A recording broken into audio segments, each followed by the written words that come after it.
JS on Politics. I'm your host, Greg Borowski. It's a short holiday week, but there's lots happening in politics this week, and here's a look at what's ahead on our show. What will the fallout from the Tomah VA scandal mean for the U.S. Senate race, both this year and the next one? State Democrats are holding their annual meeting tomorrow in Green Bay. Are they feeling any better about their prospects this year? The presidential primary calendar has nearly reached the end, so why are Bernie Sanders and Hillary Clinton still battling? We'll look at our winners and losers of the week and take some viewer questions. But let's start with our panel, which I can introduce now. We've got Bill Glauber and Dan Bice, also known as people like myself who weren't smart enough to get the holiday week off and are here for the show. Bill, you were up in Tomah this week for the hearing of Senator Johnson's panel, looking into that problem. What was the atmosphere and what did we learn from that? Well, the atmosphere was sober. They released a 57-page report on the Tomah VA, on the scandal about, the overprescription of opioids up there, the deaths of at least one former Marine. The Marine's family was there, and there were a couple of congressmen, senators there, including Tammy Baldwin and Ron Johnson, and they had some questions, and I think the most dramatic moment was Sloan Gibson, the Deputy Secretary of the VA, basically said we failed to get it done, took responsibility for really a terrible situation that existed there for many years. All right, and Dan, you wrote about a part of this, which was one of the former doctors there in Candyland, as they called it, right? Right, he was the Candy Man. Candy Man. Yeah, his name was David Houlihan. He was the chief of staff there. And there had been this talk for years that he was accused of this wide and distribution of opioids. And in the report, it turns out that in 2012, investigators went in from the VA's office to talk to him and to talk to his nurse practitioner about some problems there. And two of the doctors at the scene concluded that he was, quote, impaired or was possibly involved in illicit drug use himself. His pupils were dilated. The nurse practitioner was basically falling asleep and appeared incredibly tired. But the bizarre thing is they witnessed this. They went to their supervisors and said that the investigators did and said, what should we do? And they said, tell the director at the Tomah VA. And apparently the issue just died there. Nobody did anything. And Dr. Houlihan stayed there for the next 3 years until this whole most recent opioid scandal blew up. Yeah, so one of the themes here seems to have been there isn't been a lot of accountability and no one taking the sort of the proper steps when they've learned about problems. The only people who've taken accountability so far was what Bill said, that the VA official yesterday who said we screwed up. We haven't seen a lot of people saying we messed up on the political side. The only one that I think we've seen say, yes, we made an error was Senator Tammy Baldwin, because she had received calls from a whistleblower who had complained about these problems, and they didn't do anything until this became news across the nation. But right now, there's a huge fight between Russ Feingold and Ron Johnson as to who's to blame for this whole situation. Yeah, well, let's talk about that a little bit, because that's part of the question people have. Who is to blame here? Who learned about this first? Who took steps? Who didn't take steps? How do we sort it out? They're still fighting about it in the campaign. I think one of the reasons this is an issue in the campaign, beyond the substance of it, is that it really sticks. And I think that the third-party groups that support Johnson have been attacking Russ Feingold, who supposedly was told about this in a 2009 memo. Feingold's office said he was not told. The person who wrote the memo has since said that Feingold's office did not receive the information. So in a race in which all of the data points and all of the policies, we know where these guys stand. This is the one issue that seems to resonate, and it's murky, and I think it's going to continue. Yeah. I think it's clear to people. The Feingold people think it's clear that he didn't know back in 2008, 2009. The Johnson people, they seem to believe it's clear that he did know, and so that's a lot of the debate as to who knew what. And I don't think there's any dispute that Ron Johnson's office was contacted by a whistleblower late in 2014, and that they did nothing about it. And that's why I think one of the reasons he's been so aggressive about this is to say that we are actually doing something in response to the complaints. Well, let's talk about it. So it's, Senator Baldwin, Representative Kind. Who else was made aware of this that may have some blowback that they're going to face? Well, those are the other two. Kind was actually there, and Bill can probably talk about that a little more. Well, Kind asked a few questions, and then he just took off at the end of the hearing. Journalists tried to reach him in terms of, what did he know about some logs that showed that his office may have received some calls from this Marine who ended up dying. And so, he's got something to answer for, I think, and they've been trying to answer. And Dan, you've been trying to get the answers. And they've sent a couple of innocuous statements trying to say, we're checking into this. We don't have any evidence that we received a call, but the records do show that this one patient at the Tomah VA did call his office and talk to somebody for 7 minutes. But Tammy Baldwin's realized this has been a problem since it first came out. And she's been incredibly aggressive in terms of pushing legislation, encouraging panels like this one to take action. I think she knows that in 2018 this will be a big issue used against her, and all of the indications are people do care about this issue. They care about how veterans are treated at the hospitals. Beyond the politics, they absolutely should care. Beyond the politics. Right, but how, for the voter, when you're going to hear the campaign ads on both sides saying that Johnson's culpable or Feingold's culpable, do you think they can sift through it and sort of pin the blame on somebody, or is it going to be, they both screwed up? Well, I mean, you're in charge of the PolitiFact team. They've gone to on the record and looked at some of this stuff, and both of us are also looking at that stuff to try to get through the bottom and to figure out who exactly is responsible and what did they know. Okay. All right. Well, we'll shift gears a little bit now and go to this tape segment, which looks at the Democratic State Convention, which starts tomorrow in Green Bay. We're joined now by Jason Stein from our Madison Bureau. Jason's going to be covering the State Democratic Convention this weekend in Green Bay, which will be the regular speeches and speechifying and delegate selection, and a special guest this year, Thomas Perez, the Labor Secretary, who's a rising star in the party. Jason, tell us a little bit about what sort of the mood of the Democrats is and what to expect this weekend. Well, obviously, we're going into a very big election. One of the highlights will be former U.S. Senator Russ Feingold, who's running against incumbent Senator Ron Johnson in a rematch for that race from their earlier match in 2010. And so Feingold will be addressing delegates. He's always someone that the Democratic base is excited to hear talk. You'll hear from other party leaders on Friday night. And then there's choosing delegates to go to the convention and vote for the presidential nominees. And there'll also be some resolutions that might generate a little bit of drama on Saturday.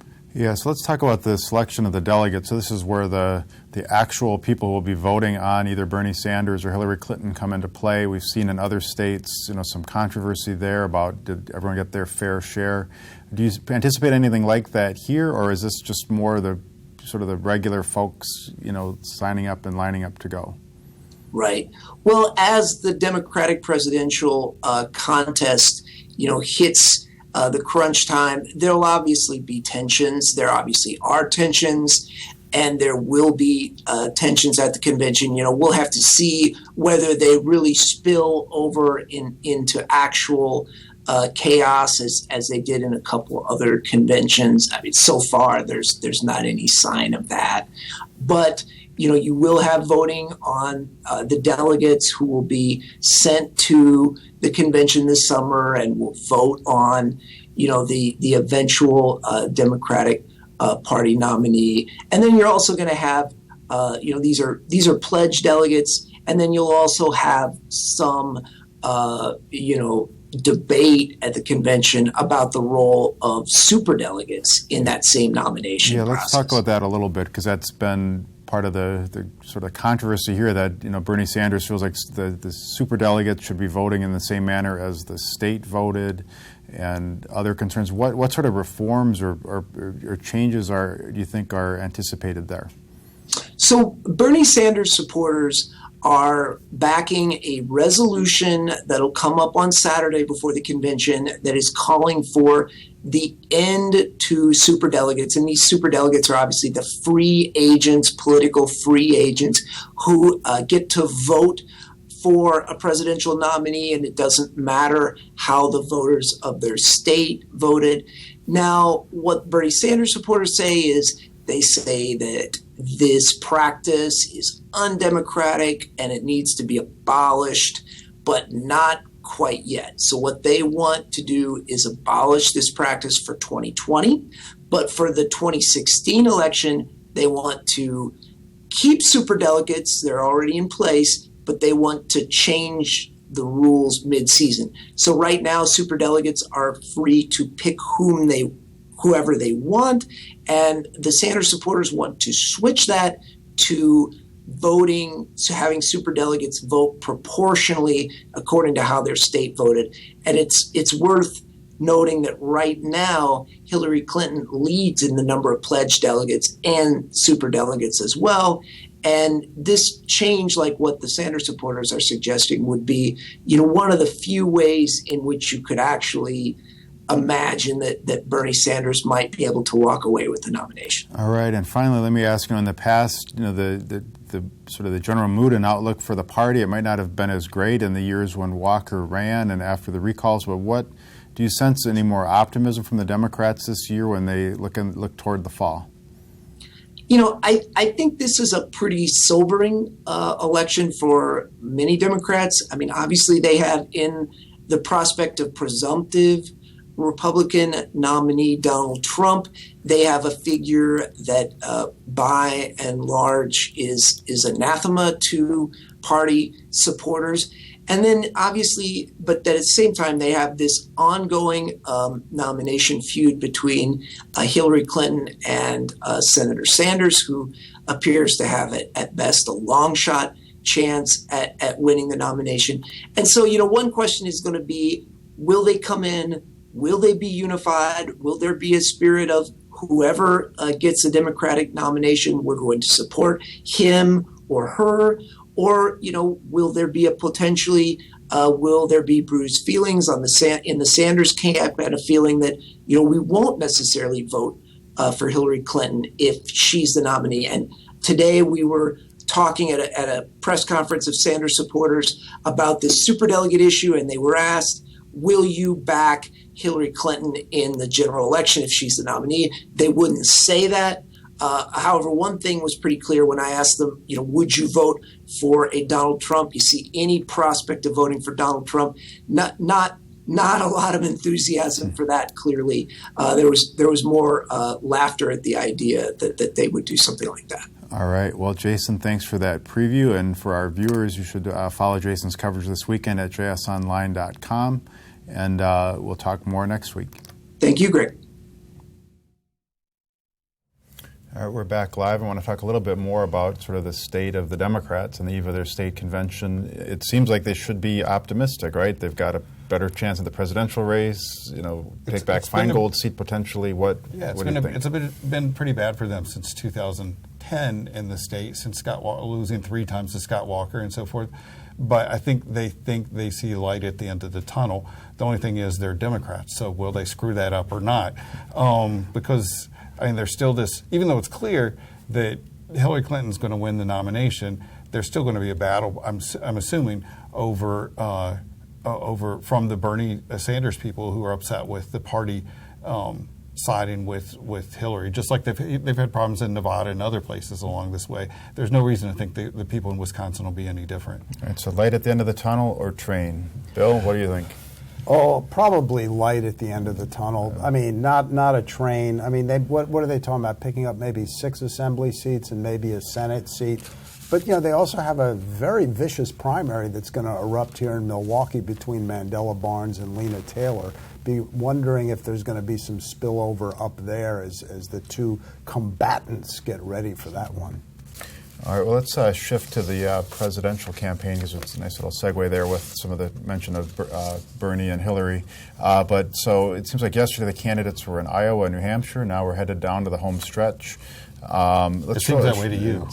I'm sure for the candidates. They probably don't. It seems that way for the viewers, probably. I mean, winter's long, but it doesn't seem that long ago. So let's take a look at this slide of what states are up on Tuesday, which is the last big day. So you got California is obviously the big prize, Montana, New Jersey, New Mexico, North Dakota for the Democrats, and South Dakota. Then the following Tuesday, there's the District of Columbia is the final voting group. And then this other slide will show us where the Democrats stand. So Hillary Clinton, as we all know, is the leader in the pledge delegates, and when you throw in the superdelegates, is very close to the nomination. That gives a picture there of how kind of how far off they are. So for our discussion here, so at the end of the night, next Tuesday, Hillary will be declaring victory. It'll be a historic, first female to ever get a major party nomination. But why do I get this? This isn't going to be a big celebration, because California might not even go her way on Tuesday. Yeah, I think the latest polls show her up 2 points, 49-47. I think it's because Sanders still is resonating in a way that she doesn't.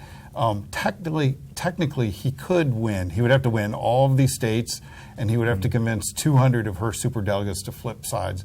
Realistically, that's not going to happen. But he continues. Bernie continues to do well in certain states, and she does not resonate with younger voters still, and she's not resonating in particular with young women. So I think there are concerns about that issue and how she's going to deal with it. Plus, she's not the best candidate in general. People don't trust her. Even Democrats don't trust her. So the question is, can she pick a vice presidential candidate who might be able to respond and deal with some of those issues? Mm-hmm. Yeah, well, on the campaign trail in California, Bernie Sanders has been saying, look, we're going to win California, and that's going to give us this momentum to go, into the convention, to get these people to switch. There are like 30 more states, maybe. Yeah. So we need a few more weeks of the campaign. There's a little bit of a math challenge here. By Tuesday, probably by the end of New Jersey, the news media is going to declare Hillary Clinton the presumptive nominee based on these delegate counts. I think the more interesting thing will be what will happen in the next few days after that. Will Sanders signal that there might be some sort of, if not surrender, a meeting of the minds, or is he going to battle it out to the convention like he's been saying? If he battles it out to the convention, then that's going to be even greater problems for Hillary Clinton. It's been a joyless march to the nomination. So what do you think the president does? If she gets the delegates, does the president step in and say this is over and we need to all come together now? That's a good question. I don't know. I think he probably would like to, but you also have to stay out of the fray and above the fray. Yeah, but we've talked a lot in past weeks in the show on the Republican side of the difficulty of getting together with the Trump thing. Right. So how do you rate the degree of difficulty for the Democrats to sort of get it all together versus the Republicans? Well, there's no other candidate like Trump. So, being the flamethrower and all of that, it's much more civil on the Democratic side until we got to Nevada. So I think the big key, as Bill said, is how does Sanders respond once she has enough delegates to win? Does he concede or does he continue the fight? Does he say he wants to take it to the floor? Will he do what Hillary did when Obama won, or does he continue to battle with her? Hillary's finest moment of the 2008 campaign was her speech essentially conceding to Obama and uniting the party.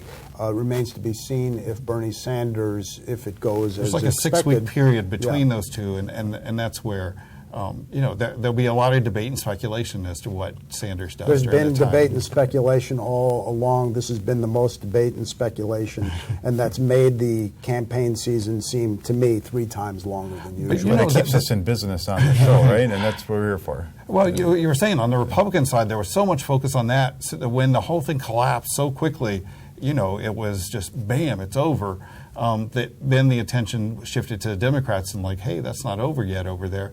And pointing out that Hillary Clinton is a flawed candidate. She's not the greatest candidate ever, and that's what the primaries has been all about. Yeah, well, Bernie Sanders, his central argument at the moment seems to be, I do fare better than you do against Donald Trump. Yeah, well, is that a legitimate? he hasn't looks good. faced You can maybe the point to same numbers. scrutiny as Hillary so he's not- far, and he's not had the same yeah. scrutiny. I mean, she has occasionally attacked him for a couple of votes, but there's not been a sustained attack on him. I think, he's not had the negative attention that that she has, and I think. I think there's no reason to think that he would be so much better of a candidate against her. I think the far more interesting week that's going on, forgetting the Democrats, the week Donald Trump has had. Let's see, a withering attack against Trump University. He attacked the judge in that Calling case. him Mexican. Yeah, instead of the man is from Indiana. He then waged an attack on the media, quite personal. He gave $1 million contribution to the vets when he was called out on it by the news media. Oh, and his Doral Country Club lost a PGA event to, of all places, Mexico. And the week's not over. And this is a short. And this is when the field is cleared. This is when he's not having any opposition really, and the focus is on the Democrats. And the Democrats are basically going to try to portray him, I believe, going forward as unfit, unhinged, and unprepared. Yeah, but let's take a deeper look at some of those stories and things. So there was also the one today, USA Today Network, and all the lawsuits Donald Trump has had, and really digging in. And this is sort of an amazing number for a candidate for anybody. But which one do you think, does any of them stick going forward, or there's just so much that people just go, look, I either like or don't like Donald Trump, and I don't care to even read anymore about it. There with Ben Carson, there was a similar situation where Ben was doing pretty well, running second, and then there was these sustained stories, and then bam, the support collapsed on him. I don't think we're going to see that, but it is interesting that there are going to be these stories again and again because there hasn't been a great deal of scrutiny about his business practices in the past. And this is going to go on for 5 months, and this is, in the Republican race, some of these issues they tried to raise, but they were unable to raise. But I think this is going to be different going forward. I'm not saying he can't withstand this, but it's going to be very interesting. And the level of name calling is also astonishing. We're taking it for granted now. Hillary Clinton is calling Trump a fraud. Trump is calling Hillary Clinton crooked. He's calling Bernie Sanders crazy. Folks, if you have never seen a presidential campaign, this is highly unusual. He's mastered this technique that when he's hit with something like this week where the media was asking him, did he make the $1 million contribution to the veterans group like he promised back in January, what's his immediate response? It's an ad hominem attack on the reporters themselves. So he turns it directly back on them. And that's going to happen, I'm sure, every time there's another story or when Hillary Clinton makes an accusation against him, he immediately responds by calling names or attacking her. All right, well, let's shift now to our winners and losers from last week. And Dan, we're going to go to you first for your winner. John Chisholm is I think, a very vulnerable candidate, but as we saw in today's story, his opponents didn't come up with a very strong candidate against him. Verona Swanigan's run against him. She's someone who's not held office before. She represents slumlords in court, and she's said in the past that she's had some mental issues and some problems that she shouldn't handle some cases. So Chisholm should be happy that he's not facing a top-tier candidate. Right, and she's running as a Republican or a Democrat? She's running as a Democrat. Okay, so it wouldn't even be a general election. It would be in the August, in the August primary. All right, and Bill, what's your winner? Alberta Darling, there were rumors that she was going to leave the Senate. She didn't. Her husband recently passed away. She's running for re-election, and she's facing nobody. Not on the Republican side, not on the Democratic side. It shows how strong she has become politically as the years have gone on. She faced a recall. Now it's a free ride in. All right, and Bill, let's give us your loser of the week. Well, Bill Kristol, who is a conservative commentator, sort of the lead of the Never Trump movement, he tried to recruit a candidate to run as a sort of a third-party independent. The gentleman he apparently came up with, David French, not making anybody happy. But I say this with an asterisk because depending on what happens in this presidential race, the Never Trump people, if it turns out to be as dire as they claim it will be for the Republicans, I think they will be, if they're proven right, then the loser becomes the winner. But almost nobody knew David French except for a few people here because he's written a few stories for the National Review on the John Doe investigation. So gives hope to journalists everywhere to be mentioned as potential third-party candidates. So this is another one with an asterisk. Sheriff Clark has actually gained a great deal of attention on a national stage, did very well at the NRA convention, but he continues to lose cases in court. He lost an appeals court decision this week. He just loses them again and again and again. This suit was asking for more than the money to pay for another 150, 160 staffers, and the appeals court said that the lower court was correct in tossing it out. Is he like 3,400 some odd lawsuits behind Trump? Is that what we've got here? Well, he's the one filing them. The ones that are against Trump. He's the one suing the county. He's the one suing Chris Abley and those people. There's one other loser this week that came late last week. So. And that would have to be Scott Walker on the Wisconsin idea. You know, he's someone obviously who's vulnerable, who doesn't have a college degree, yet the records came out to indicate that contrary to what he said before, that he was fully supportive of revising and undoing the Wisconsin idea for the University of Wisconsin. All right, well, let's shift now to your questions. And the first one actually is kind of on that point, so I'll give it to you, Dan. This is from Jamie, who says, when does Scott Walker start to pay a political price for what he does? Lincoln Hills, the Wisconsin idea, yet he rolls merrily along. I don't think he rolls merrily along because he's campaigning already pretty heavily. He's keeping a heavy travel schedule. I think anyone who's watching the numbers will see that he's not as popular as he was 2 years ago. And his presidential run didn't go well, and I think he's still recovering from that. All right. And then, Bill, let me get this question to you. This is from Keith in Oshkosh, who says, who is the best VP running mate for Hillary to win in Wisconsin? How about Trump? So if they're only running for president of Wisconsin, not Trump. Yeah, you're right. It's two questions. It's not your, but it's, you know, if president of Wisconsin, who's the best vice presidential pick for each one? I personally think, and have thought this for months, that the best vice presidential pick for Hillary Clinton, both here and elsewhere, would be Elizabeth Warren of Massachusetts if she could persuade her to run. It would mean you're running a total left-wing populist campaign, but you would have a united Democratic Party. I think Warren would probably very much excite those supporters of Bernie Sanders. I think on the Republican side, you'd have to have an establishment figure. The one that leaps to mind, but who knows what about his political career, would be Marco Rubio of Florida. But it's definitely going to have to be a figure who passed muster with the likes of Paul Ryan, Scott Walker, and the Republican base here, which repudiated Trump during the primary. Yeah, do you have any take on that one, Dan? I mean, who would you think is helping most in the state? In the state, it would have to be an establishment candidate. I've said before that Marco Rubio would be a good person. The only thing is the fight between Trump and Rubio got incredibly personal, and that might be a hard thing to recover from. I think Chris Christie would not be a great fit for the state of Wisconsin. He's has his own issues with the Republican establishment. All right, and our last question is from Jim Bob Billy, who got in as many first names as possible. Good for him. What is your pick for the most likely upset in any of the congressional races? That would be the Ribble seat. I mean, people have talked about the guy running against Paul Ryan. I think he's going to make a lot of noise, but it'd be really tough to beat Paul Ryan in his district. People talk about Representative Duffy, who every 2 years people say he's in trouble. I don't think that that's the case, but it's an open seat. Reed Ribble's not running for re-election. You have 3 Republicans led by Mike Gallagher and Frank Lassay, one of my favorite candidates. And on the right, you have Tom Nelson, a county executive in Allegheny County. That's going to be a good, tough race, and that's the only place where I think the Democrats might pick somebody and up. we also, that would be the race where if there really is a big swing against Republicans, that's the kind of seat that if the Democrats have any hope of winning back the House of Representatives, which is very small, that's a kind of seat where they'd have to win. So Tom Nelson is their best candidate. All right, well, we'll be back next week with more discussion of state politics and issues, so thank you for joining us today.